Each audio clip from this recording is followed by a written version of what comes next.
एक बार की बात है, एक घने जंगल में एक साधु तपस्या कर रहा था। वह त्याग और ध्यान में लीन था और उसका जीवन बहुत सरल था।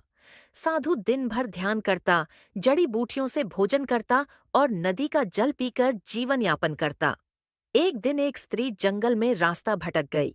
वह एक अमीर परिवार की थी और किसी धार्मिक यात्रा पर निकली थी, लेकिन उसकी सवारी अलग हो गई थी।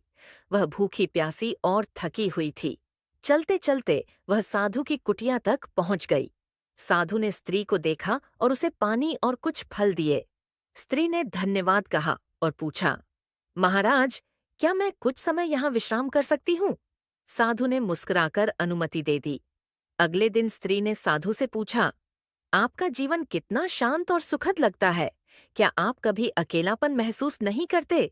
साधु ने उत्तर दिया, जब मन स्थिर हो जाता है तो अकेलापन नहीं रहता, आत्मा में ही सब कुछ है।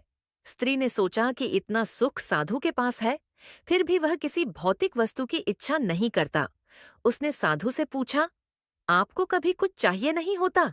साधु ने मुस्कुराकर कहा, जो मिला वही पर्याप्त है। इच्छाएं मन को बांधती हैं, त्याग उसे मुक्त करता है।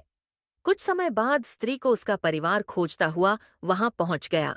वह साधु को प्रणाम कर चली गई।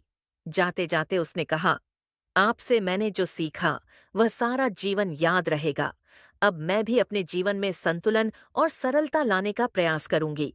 नीति कथा का संदेश: